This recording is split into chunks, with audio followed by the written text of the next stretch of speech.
इस लेक्चर में अपन अब बात करने वाला है पॉपुलेशन एट्रीब्यूट्स के बारे में डिटेल में। इसके बेसिक फंक्शन के बारे में मैंने आपको लास्ट लेक्चर में डिफाइन कर दिया था। ठीक है। अब पॉपुलेशन एट्रीब्यूट्स में इमिग्रेशन, इमिग्रेशन, नेटिलिटी और मोर्टेलिटी के बारे में मैंने डिफाइन किया था। अब डेथ रेट और बर्थ रेट के बारे में थोड़ा सा डिटेल में डिस्कशन कर लेते हैं। ठीक है। जैसा कि ये नाम डिफाइन कर रहे हैं, बर्थ रेट किस चीज को डिफाइन कर रही है कि कोई भी पॉपुलेशन है किस रेट के हिसाब से वहां पे कौन से मतलब रेशियो के अकॉर्डिंग वहां पे बर्थ हो रहे हैं, उसी के बिहाफ पे अपनी पॉपुलेशन डिसाइड होगी कि ये पॉपुलेशन ग्रोइंग पॉपुलेशन है या डिक्लाइनिंग पॉपुलेशन है। As well as same role play करते हैं डेथ रेट। अगर भी किसी भी पॉपुलेशन या कम्युनिटी की डेथ रेट हाइयर है तो वहां की पॉपुलेशन डेंसिटी ऑब्वियसली कम होगी। लेकिन अगर भी कहीं की वहां की डेथ रेट अगर यदि बहुत कम है तो वहां की पॉपुलेशन डेंसिटी ज्यादा होने वाली है, पॉपुलेशन का नंबर इंक्रीज होने वाला है। ठीक है। तो इसमें these attributes could be statically measured for a population but not for an organism। एक और इंडिविजुअल ऑर्गेनिज्म के हिसाब से अपन डेथ रेट और बर्थ रेट के बारे में बात नहीं कर सकते, क्योंकि अगर ये हर एक इंडिविजुअल के हिसाब से अगर ये अपन ये स्टडी करने लग गए तो ये प्रोसेस बहुत ज्यादा कॉम्प्लिकेट हो जाएगी। रादर देन अपन एक पॉपुलेशन को कंसीडर करते हैं फिर उसमें डेथ रेट और बर्थ रेट के बारे में बात करते हैं तो वो थोड़ा सा इजी रहेगा। ठीक है। This is because an organism has birth and death, but not birth rate and death rate। कोई भी एक इंडिविजुअल ऑर्गेनिज्म है, अगर एक बार उसकी बर्थ हो गई तो वो बर्थ एक ही बार होगी, यूं थोड़ी है बार बार बर्थ होती रहेगी। ठीक है। कि इसकी बर्थ रेट हाइयर है कि लोअर है, ऐसे तो नहीं बोल सकता है अपन।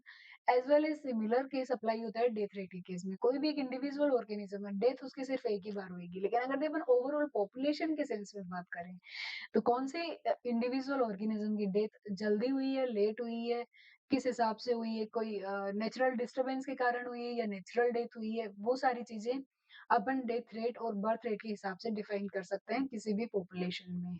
ठीक है। Birth and death rate are the per capita birth and death in a population respectively. ठीक है। In other words, birth rate is calculated by dividing the total number of birth by total population in given period. That is vary as per the number of members in a population। अब जिस हिसाब से किसी भी population में members होंगे उस हिसाब से birth rate death rate very करती रहती है। ठीक है।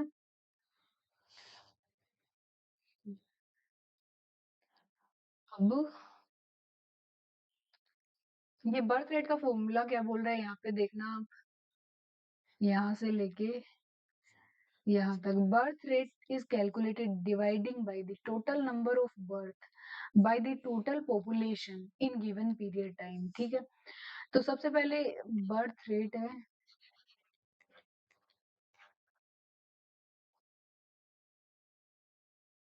Capital B. ठीक है। Total number of birth, total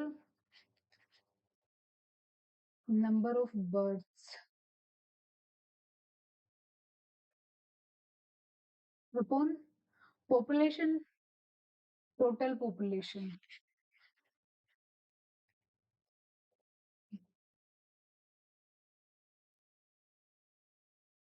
in given period time. Okay. तो ये अपने बर्थ रेट का फॉर्मूला बन गया। ठीक है। सेकेंड बात अपन करते हैं एज पायरामिड के बारे में। ठीक है। एज pyramid में अपन बात करेंगे। Age pyramid is a graphical representation of population number of given in various age groups। Age pyramid are commonly employed in scientific studies of a human population, particularly population demography। Three forms of age pyramid are outlined below। एक होता है triangle pyramid बन सकता है as structure को अगर अपन define करें तो, या फिर हो सकता है कि बेल शेप का pyramid बने, या फिर हो सकता है क्लोवर लीफ pyramid बने। इसको क्लोवर लीफ pyramid या अर्न शेप्ड pyramid भी बोल सकते हैं। कलश के शेप का pyramid, जिसके बारे में मैं इन तीनों की डिटेल के बारे में नेक्स्ट स्लाइड में डिफाइन करूंगी। ठीक है। तो सबसे पहले देखते हैं ट्राइंगल pyramid। ट्राइंगल pyramid नाम से पता लग रहा है कि ट्राइंगल शेप का pyramid है। ट्रायंगल शेप का pyramid बनेगा अपने एज स्ट्रक्चर में। When the population is still rising, a triangle pyramid is constructed. अब ये क्या बोल रहे हैं, पॉपुलेशन है, ये बढ़ती जा रही है, बढ़ती जा रही है, बढ़ती जा रही है, ठीक है। जैसे कि मान लो ये वाली तो जुवेनाइल फेज है किसी पॉपुलेशन की, ये अडल्ट फेज है और ये बूढ़े लोग हैं। तो इसको देख के आपको क्या पता लगा कि ये बूढ़े लोगों का नंबर कम है, रिप्रोडक्टिवली एक्टिव लोगों का नंबर कंपेरेटिवली ज्यादा है, और जो भी इस पॉपुलेशन में बच्चे हैं उनका नंबर और भी ज्यादा है। अब ये बच्चे इन फ्यूचर जाके सेक्सुअली मैच्योर होंगे, रिप्रोडक्टिव फेज में आएंगे, तो ये रिप्रोडक्शन की रेट बढ़ा रहे हैं। तो बेसिकली ये जो आपको ट्रायंगल शेप दिख रहा है ना, दिख रहा होगा अब, ऐसा कुछ ही जो ट्रायंगल शेप बन रहा है, ठीक है। ये जो ट्रायंगल शेप बन रहा है ये इंडिकेट कर रहा है कि ये वाली जो पॉपुलेशन है फ्यूचर में बढ़ती जाएगी, ठीक है। In pyramid shape of triangle are markers of population growth. अब नेक्स्ट अपन बात करेंगे बेल शेप की pyramid के बारे में, ठीक है। बेल शेप के pyramid के बारे में, बेल की शेप का pyramid है। Bell shape pyramid are the most common in population with little population, increase low death rate. These pyramid represent a population that is constant. There are some number of population in pre-reproductive, and there are same number of people in pre-reproductive or post-reproductive phase. अब देखते हैं अपन बात कि यहाँ पे क्या है कि डेथ होने वाले इंडिविजुअल का नंबर कम है, मतलब जो लोग रिप्रोड्यूस कर चुके हैं, बूढ़े हो चुके हैं, उनका नंबर तो कम है। लेकिन जो लोग रिप्रोडक्शन करने में एक्टिव है, और जो लोग अभी बच्चे हैं उनका नंबर अगर अगर यदि सेम हो, तो ये पॉपुलेशन इंडिकेट कर रही है कि ये आगे जाके इनका नंबर सेम ही रहने वाला है। जो भी लोग रिप्रोड्यूस कर रहे हैं उतने ही इन फ्यूचर बच्चे आएंगे, नंबर सेम रहेगा, तो ये आगे जाके ना ही तो इस पॉपुलेशन की ग्रोथ होगी, ना ही इस पॉपुलेशन के नंबर का डिक्लाइनेशन होएगा, ठीक है। अब नेक्स्ट अपन बात करते हैं क्लोवर लीफ मॉडल के बारे में, ठीक है। क्लोवर लीफ मॉडल pyramid या क्लोवर लीफ pyramid के बारे में, sorry. Clover leaf pyramid are indicative of rapidly dwindling population. The number of population in the pre-reproductive phase is lower than the number of persons in the reproductive phase in this form of pyramid. अब आपको सबसे पहले मैं ये बता दूं कि ये जो मैंने थ्योरी बताई है ये सिर्फ समझाने के लिए बताई है, इसको बिल्कुल लर्न नहीं करना। आपको एज pyramid में या एज स्ट्रक्चर में याद करना है तो क्या करना है, 3 टाइप के होते हैं, triangle, bell shape, clover leaf, या फिर इसको अपन अर्न शेप भी बोल देते हैं, उल्टे कलश जैसा, इन्वर्टेड अर्न शेप बोल सकते हैं, ठीक है। ये बात हो गई। अब यहाँ पे देखो, इन तीनों का अगर डायग्राम अगर यदि आपने अच्छे से मेमोराइज कर लिए, आपके सारे क्वेश्चन तो यही सोल्व हो जाने। ट्रायंगल शेप का है, ठीक है। तो इसमें मतलब जो भी इंडिविजुअल अपना ये ग्रोथ वाला फेज है, तो ऊपर वाले हैं वो तो बूढ़े लोग हैं, मतलब अभी बहुत जल्दी मरने ही वाले हैं। बीच वाले जो लोग होंगे वो रिप्रेजेंट कर रहे हैं कि अभी सेक्सुअली मैच्योर है, रिप्रोड्यूस करने में एक्टिव रोल प्ले कर रहे हैं। और जो सबसे नीचे वाला है वो बच्चे लोग हैं जो इन फ्यूचर बच्चे लोग हैं जो आगे का फ्यूचर बनाने वाले हैं, इस पॉपुलेशन का स्ट्रक्चर डिजाइन करने वाले हैं। यहाँ तक की बात क्लियर है। फिर अर्न शेप एज पिरामिड में अपन ने ये देख लिया, ठीक है। अब इसके बाद में ये रीच करने दो मुझे पहले। इसके बाद में लास्ट टॉपिक अपना आज का है डिस्पर्जन, ठीक है। तो dispersion is the pattern, dispersion बिखराव, फैलाव, नाम से पता लग रहा है कि इसमें क्या होने वाला है। Pattern of individual population numbers, spatial and temporal distribution. Random dispersion and clump dispersion are two different grouping of classes dispersion method. किसी भी चीज का फैलाव हो रहा है, कोई भी पॉपुलेशन किस पैटर्न में पाई जा रही है, इसको अपन देखेंगे, ठीक है। इसको फर्दर स्टडी करने के लिए अपन दो टाइप से डिस्पर्जन को स्टडी कर सकते हैं। एक तो हो सकता है कि रेंडमली डिस्पर्स्ड हो कोई भी पॉपुलेशन, एक हो सकता है क्लम्प्ड डिस्पर्जन, मतलब गुच्छे के रूप में पाई जा रही है, ठीक है। जैसे कि मैं डायग्राम के थ्रू बताती हूँ, ये देखो, इसमें ये रेंडमली कोई इनका सीक्वेंस नहीं है, ठीक है। और ऐसे ही क्लम्प्ड डिस्पर्जन मतलब ये पॉपुलेशन का एक गुच्छा यहाँ पे रह रहा है, पॉपुलेशन का एक समूह यहाँ पे सरवाइव कर रहा है और एक समूह यहाँ पे सरवाइव कर रहा है, ठीक है? इसके अलावा ये डिस्पर्जन पता है कभी-कभी है ना इवनली भी स्प्रेड हो सकता है, ठीक है? जैसे कि आपने कभी खेत को अच्छे से ऑब्जर्व करो तो वहाँ पे फसल है वो एक लाइन में और इवन डिस्टेंस पे ग्रो हुई हुई रहती है, ठीक है? तो ये इवनली डिस्पर्स्ड भी हो सकता है खेत के केस में, ठीक है? अब रैंडम डिस्पर्जन में देखते हैं। मान लो कि कोई भी पक्षी है, सीड लाया और रैंडमली वो हर कहीं पे भी या पॉलिनेशन वगैरह की प्रक्रिया है तो रैंडमली हर कहीं पे भी डिस्पर्स्ड हो सकता है सीड, ठीक है?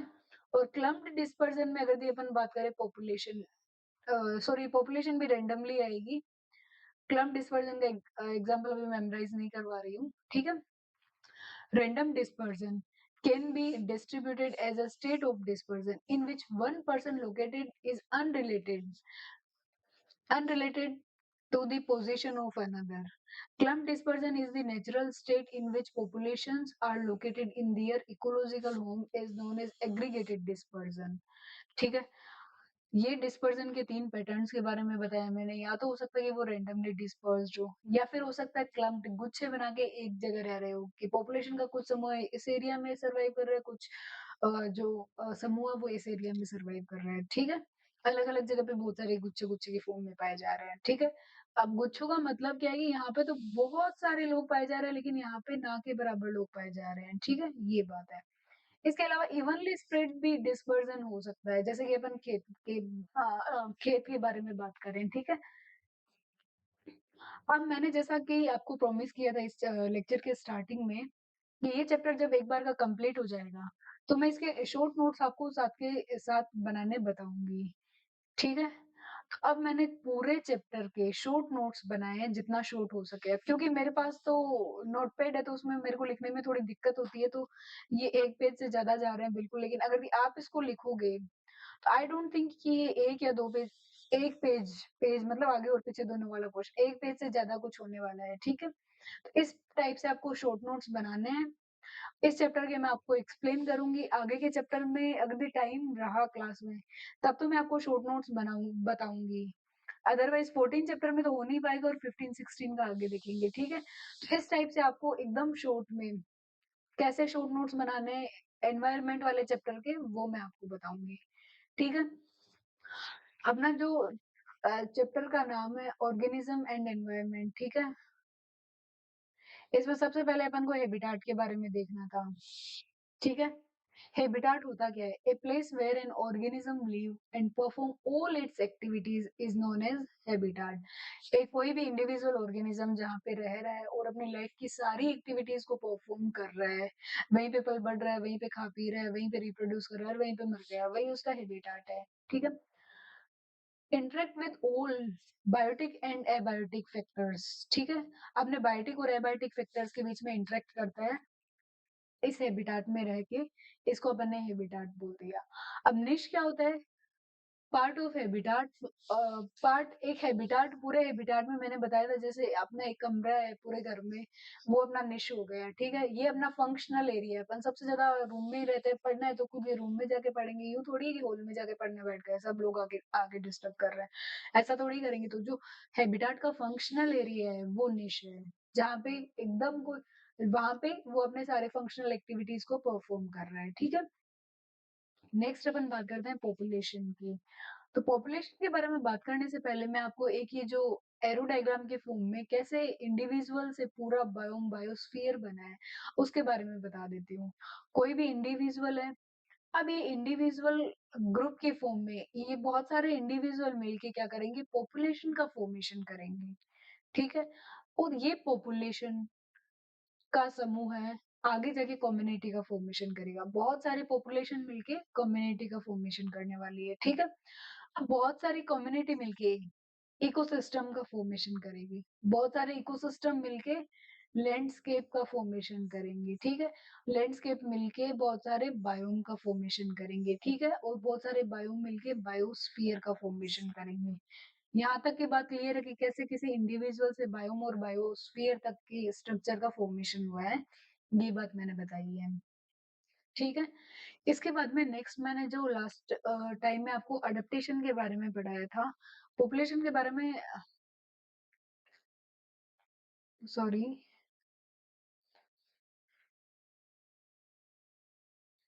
आगे भी मैं आपको थोड़ा डेफिनेशन दूँगी और इनके बीच में इंटरेक्शन है उनके बारे में बताऊँगी। पहले अपन अडैप्टेशन के बारे में देख लेते हैं, ठीक है? तो अडैप्टेशन की डेफिनेशन क्या है? सबसे पहले तो ये देखो, inheritable changes in morphology of organism to increase fitness in given environment. कोई भी गिवन एनवायरनमेंट है, वहाँ पे किसी इंडिविजुअल ऑर्गेनिज्म को सर्वाइव करने के लिए वो कौन-कौन से एडapटेशन अपने अंदर ला रहा है, कौन-कौन से एडapटेशन अपने आप में वो चेंजेस लाया है, वो फिजिकली हो सकते हैं और मोर्फोलॉजिकली भी हो सकते हैं, ठीक है? इन सारे चेंजेस को अपन बोल देते हैं कि ये एडapटेशन है, ठीक है? एडapटेशन की एक सिमिलर टर्म होती है एक्लिमेटाइजेशन, ठीक है? एडapटेशन तो क्या होता है इनहेरिटेबल चेंजेस होंगे। अगर भी अपने पेरेंट्स ने जो एडapटेशन किया है वो अपने अंदर भी आया है, ठीक है? जैसे कि ह्यूमन के बारे में बात करूँ मैं अपनी बॉडी का टेम्परेचर ज़्यादा हो रखा है, तो गर्मियों में अपन को क्या होएगा पसीना आएगा और जब वो पसीना वेपराइज़ होएगा, तो अपने बॉडी को ठंडक मिलेगी। आपने भी कभी देखा होगा पसीना जब सूखता है तो वहाँ पे आप हाथ लगाते हो तो आपको ठंडा-ठंडा फ़ील होता है या फिर सर्दियों के टाइम में ठिठुरन होती है, ठीक है? तो उसकी वज़ह से बॉडी हीट जनरेट होएगी तो अपना टेम्परेचर ऑप्टिमम की तरफ जाएगा। मतलब सर्दियों में कम टेम्परेचर था, ठिठुरन हुई तो टेम्परेचर थोड़ा बढ़ जाएगा, ठीक है? अब नेक्स्ट बात करते हैं एक्लिमेटाइजेशन के बारे में। Morphological changes in organism in response to environment for increase fitness. ठीक है, ये मोर्फोलॉजिकल चेंजेस है किसी भी ऑर्गेनिज्म को जो कि जिससे कि कोई इंडिविजुअल ऑर्गेनिज्म उस गिवन एनवायरनमेंट में अपनी फिटनेस को इंक्रीज कर रहा है। लेकिन एक्लिमेटाइजेशन में ऐसा बिल्कुल नहीं होता कि एक किसी ऑर्गेनिज्म ने अगर भी वो चेंजेस अडॉप्ट कर लिए तो उसकी नेक्स्ट जनरेशन भी उन चेंजेस को अडॉप्ट कर पाए। ठीक है, तो एक्लेमेटाइजेशन इनहेरिटेबल नहीं होते हैं, एक जनरेशन से दूसरी जनरेशन में नहीं जाएँगे। इसके एग्ज़ाम्पल देके मैं अगर ये समझाने की कोशिश करूँ, तो मान लो कि कोई भी एक आदमी है जो कि ट्रॉपिकल रीजन से 1 मिनट पेन लेने दो। हाँ, कोई भी एक इंडिविजुअल ऑर्गेनिज़्म या इंसान का एग्ज़ाम्पल देके मैं बात बताती हूँ, ये, ठीक है? ये, ठीक है? तो ये क्या है 0 डिग्री लाइन है। कोई यहाँ पे भूमध्य रेखा के पास रहने वाला कोई भी ऑर्गेनिज्म है। अब ये किसी कारणवश जाके एकदम ठंडे एरिया में बस गया, ऑलमोस्ट यहाँ पे बस गया, ठीक है? इस वाली एरिया में रहने लग गया। यहाँ से जाके यहाँ पे बहुत वार्मर रीजन था, यहाँ पे कोल्डर रीजन है। अब ये वार्मर से कोल्डर रीजन में गया, तो कुछ साल या कुछ टाइम इसको लगेगा यहाँ पे अडॉप्ट करने के लिए। फिर ओवर द टाइम वो इस जगह के हिसाब से अनुकूलित हो जाएगा, फिर उसे ठंड कम लगने लग जाएगी, ठीक है? अब एडाप्टेशन को डिफाइन एक्लिमेटाइजेशन मैंने बता दिया एडाप्टेशन जैसी ही बात है लेकिन बस इनहेरिटेबल चेंजेस नहीं होते, ठीक है? अब अपन बात करते हैं एडाप्टेशन के बारे में, ठीक है? एडाप्टेशन को एक्सप्लेन करने के लिए कुछ लॉज आए हैं, ठीक है? सबसे पहले बर्गमैन ने अपना लॉ किस टाइप से डिफाइन किया एडाप्टेशन को कि एडाप्टेशन होता तो है देखो मैं एक एग्जांपल बता रहा हूँ उसके थ्रू मैं बता रहा हूँ कि एडाप्टेशन देखो इस टाइप से हो सकता है। एक है बर्गमैन का लॉ। बर्गमैन लॉ ने क्या डिफाइन किया कि कोई भी इंडिविजुअल ऑर्गेनिज्म हो उसकी बॉडी की साइज लैटिट्यूड के समानुपाती होगी। ठीक है? ये वाला मेरा जो लॉ है वो ओनली और ओनली एंडोथर्म्स के लिए अप्लाई होगा, ठीक है? अभी बॉडी साइज लैटिट्यूड के समानुपाती किस टाइप से है ये चीज़ मैं आपको पहले डिफाइन करती हूँ, ठीक है? तो अभी मैंने आपको बताया था ये कोई अपनी अर्थ मान लो ऑलमोस्ट लैटिट्यूड यहाँ पे 0 डिग्री लाइन है, यहाँ पे 23 एंड हाफ है, ठीक है? फिर 45 आती है, फिर 60 आती है। 1 मिनट मेरा डायग्राम गड़बड़ हो गया। हुँ, ये देखो और हुँ, ये मान लो मेरी अर्थ है, ठीक है? अब बीचों-बीच 0 डिग्री लाइन है, ठीक है? भूमध्य रेखा है। फिर 23 एंड हाफ, फिर 45, फिर 60 और एकदम जो पोलर रीजन है वहाँ पे 90 डिग्री, ठीक है? अब ये बोल रहा है बॉडी साइज समानुपाती होगी लेटीट्यूड के। यहाँ पे लेटीट्यूड कम लेटीट्यूड है तो यहाँ पे बॉडी साइज कम होगी। यहाँ पे बड़ा लेटीट्यूड है, यहाँ पे मतलब कौन से वाला है 90 से जस्ट पहले 60 डिग्री लेटीट्यूड, तो यहाँ पे बॉडी की साइज कंपेरेटिवली बड़ी होगी। और ये सिर्फ और सिर्फ एंडोथर्म्स के केस में होता है, सारे एनिमल्स के केसेस में नहीं देखने को मिलता। ये आया बर्गमैन का लॉ। बर्गमैन लॉ जैसा बर्गर की बन की साइज देखते हैं ना अपन, उसके बिहाफ पे आप लर्न कर सकते हो कि बॉडी की साइज देखिए इसने लेटीट्यूड के बिहाफ पे। ठीक है, अब नेक्स्ट जो साइंटिस्ट है वो है एलन। एलन ने अपना क्या लो वहां पे प्रस्तुत किया अडेप्टेशन को समझाने के लिए कि बॉडी के जो अपेंडेजेस है ना उनकी साइज समानुपाती होगी टेम्परेचर के। अब ये बॉडी के अपेंडेजेस कौन कौन से होते हैं, कोई भी इंडिविजुअल ऑर्गेनिज्म है उसके हाथ पाँव पूंछ ये सारे उसके अपेंडेजेस है। इसके अलावा नोज नोस्ट्रिल्स ओपन रहते हैं ना ये।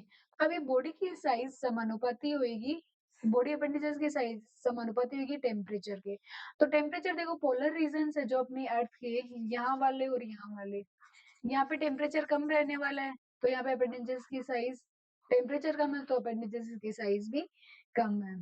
एज वेल एज अपन अगर 0 डिग्री लाइन की बात करें, लगभग भूमध्य रेखा के आसपास पाए जाने वाले जीवों के बारे में बात करें तो टेम्परेचर क्या होगा यहाँ पे ज्यादा है तो बॉडी के अपेंडेजेस की साइज भी ज्यादा होगी। ठीक है, ऐसा क्यों पाया जाता है, ताकि वो तापमान के लिए एक टाइप का अनुकूलन है।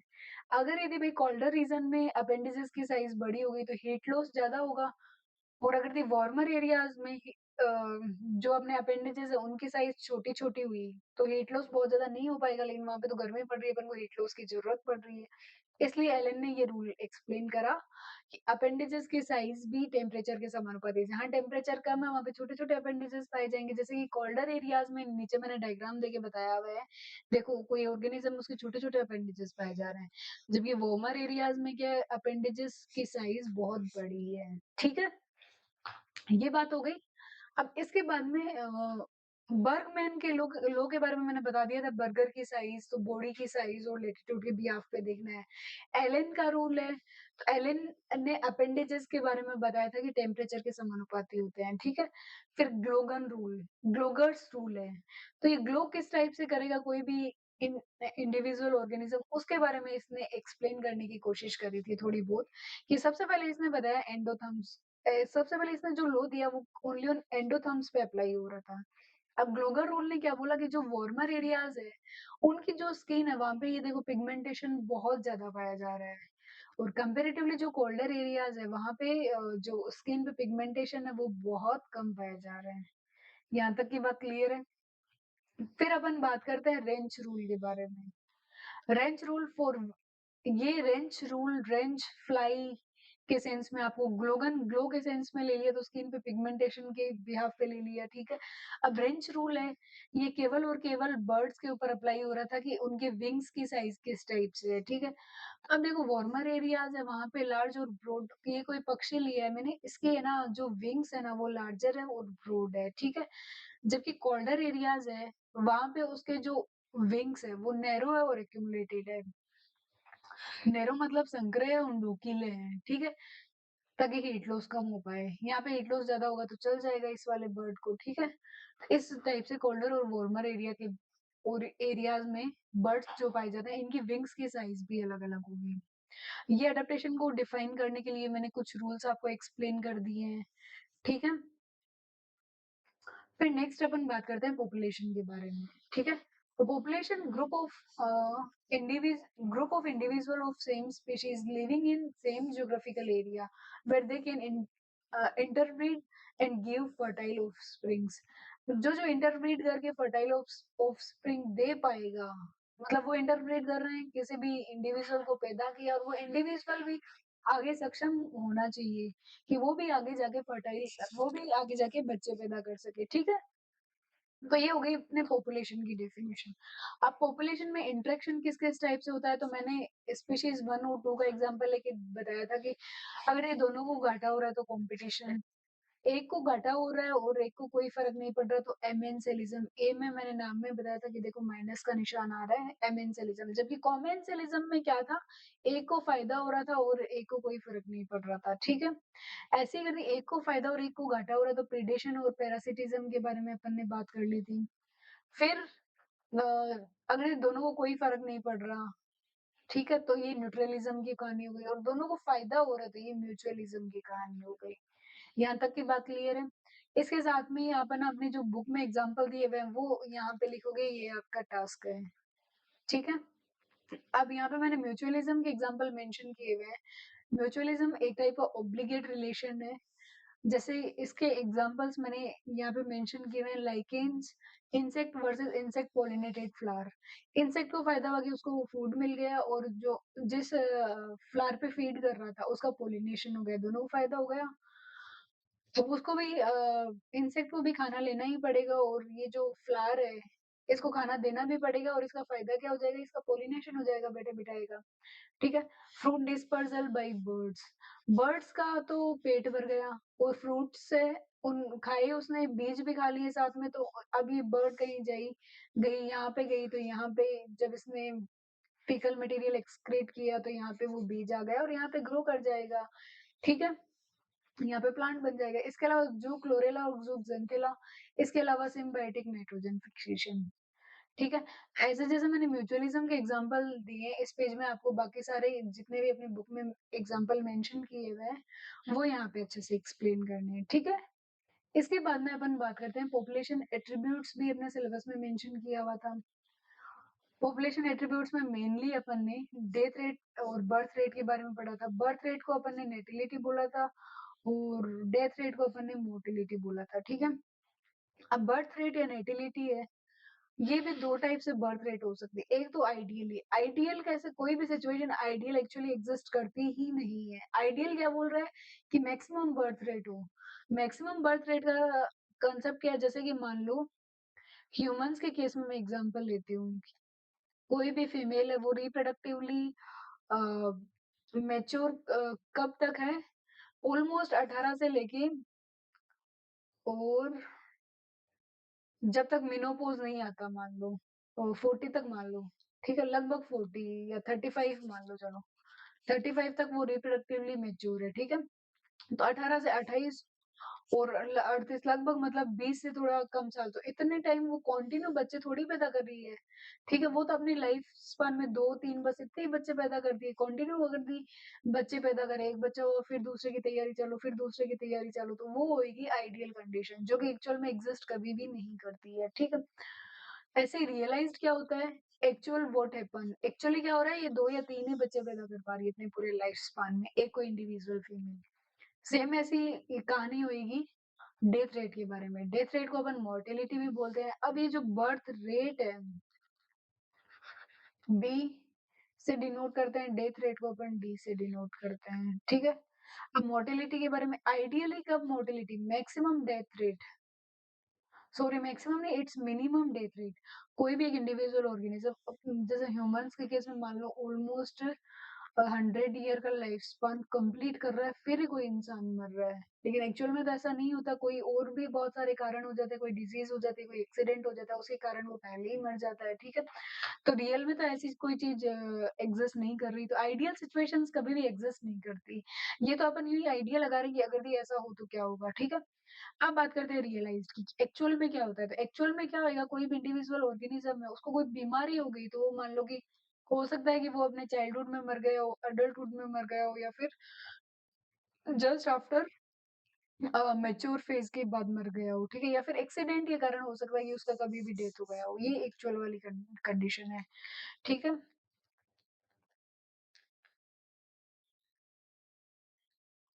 इसके बाद में अपना लास्ट ही टॉपिक है ये, एज डिस्ट्रीब्यूशन के बारे में।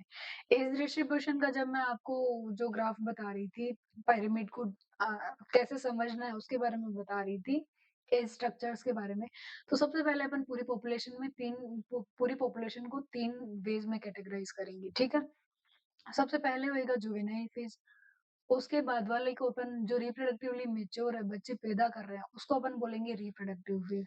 फिर कोई भी इंडिविजुअल ऑर्गेनिज्म है, उसकी आती है पोस्ट रिप्रोडक्टिव फेज। जब इसने रिप्रोडक्शन कर लिया, अब बस ये मरेगा, मरने की तैयारी में है कि ठीक है, इसका लाइफ का एम जो था वो कंप्लीट हो गया। ठीक है, तो जुवेनाइल फेज ये आगे जाके रिप्रोड्यूस करने वाला है। रिप्रोडक्टिव फेज वाले लोग क्या है, अभी रिप्रोडक्शन में एक्टिव रूप से पार्टिसिपेशन कर रहे हैं। पोस्ट रिप्रोडक्टिव, एक जमाने में इन्होंने रिप्रोडक्शन कर लिया और अब इनका कोई रोल नहीं है पॉपुलेशन को बढ़ाने में, कम वाली ही कर दो। ठीक है, इसके बिहाफ पे अपन तीन टाइप के जो अ, तीन टाइप के ग्राफ्स को डिनोट कर सकते हैं। एक एक्सिस पे, वाई एक्सिस पे अपन ने एज को लिया है हर एक ग्राफ में, और एक्स एक्सिस पे अपन ने हर एक ग्राफ में नंबर्स को लिया है। अब ये वाला ग्राफ क्या बोल रहा है कि ये जो जुवेनाइल्स है उनका नंबर ज्यादा है, कंपेरेटिवली रिप्रोडक्टिव फेज वालों का नंबर हल्का सा कम है, और पोस्ट रिप्रोडक्टिव वाले का तो बेचारों का नंबर बहुत ही कम हो गया है। ठीक है, तो आपके स्ट्रक्चर को आप ध्यान से देखो तो पिरामिड जैसा शेप बन रहा है। मेरे इसको हाइलाइटर को देखना, पॉइंटर को देखना, ये देखो पूरा ट्रायंगल जैसा शेप बन रहा है ना। ठीक है, तो इसीलिए अपन ने इसको पिरामिड शेप का एज डिस्ट्रीब्यूशन कर्व बोल दिया। ठीक है, ये डिनोट कर रहा है कि ये पॉपुलेशन इंक्रीजिंग पॉपुलेशन है। अब इंक्रीजिंग पॉपुलेशन कैसे हुई, क्योंकि इसमें जुवेनाइल फेज वाले लोगों के नंबर ज्यादा है as compare to reproductive phase वाले लोग। ठीक है, अब इन फ्यूचर क्या होने वाला है कि पोस्ट रिप्रोडक्टिव वाले तो बेचारे मर जाएंगे, रिप्रोडक्टिव वाले यहाँ पे एंटर हो जाएंगे, और जुवेनाइल वाले रिप्रोडक्टिव एक्टिव होंगे। ठीक है, और ये रिप्रोडक्टिवली एक्टिव होकर अपनी एक नई प्रोजेनी पैदा कर देंगे। ठीक है, सेम कहानी अपन एक और टाइप से देखते हैं। कुछ पॉपुलेशन में ऐसा देखने को मिला अपन को कि जो जुवेनाइल लोग है और जो रिप्रोडक्टिवली एक्टिव लोग है, उनका नंबर सेम है।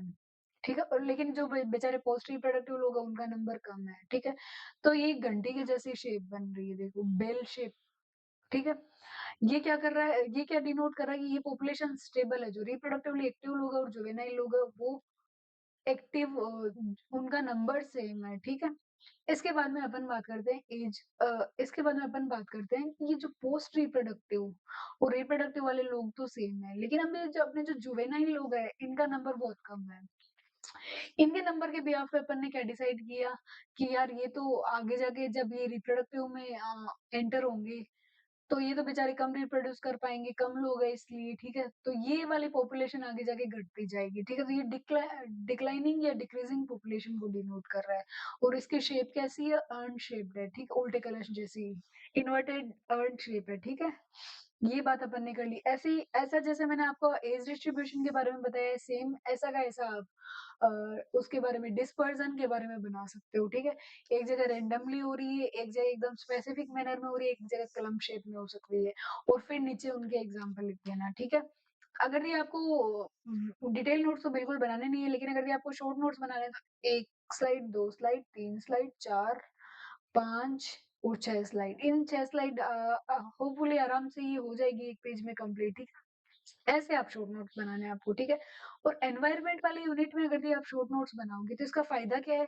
कि पढ़ने में तो लेंदी है, लेकिन क्वेश्चन बनेंगे इन, यहाँ से बन जाएंगे। इसमें एग्जाम्पल मेंशन करने हैं आपको, यहाँ पे आपको इसके एग्जाम्पल मेंशन करने हैं इस वाली स्लाइड पे, और यहाँ पे डिस्पर्जन वाला आपको मेंशन करना है। ठीक है, इस टाइप से आगे के जो 3 चैप्टर है उनके भी आपको नोट्स बनाओगे आप। ठीक है, तो इसी के साथ अपना ये वाला चैप्टर कंप्लीट हो जाता है, जिसमें मैंने टू द पॉइंट आपको सारी चीजें एकदम अच्छे से एक्सप्लेन कर दी है। ठीक है, और क्वेश्चन वाइज इस पे थोड़ा सा अच्छे से, इनके एग्जाम्पल जो बुक में मेंशन किए हुए इस पे थोड़ा अच्छे से ध्यान दे लेना। इसके अलावा एज डिस्ट्रीब्यूशन और डिस्पर्जन के बारे में भी थोड़ा अच्छे से देख लेना। ठीक है, और पढ़ने को तो सारी ही चीजें पढ़नी है। ठीक है, तो यहाँ पे अपना ये लेक्चर खत्म होता है, फिर आगे वाले लेक्चर में अपन नया चैप्टर शुरू करेंगे।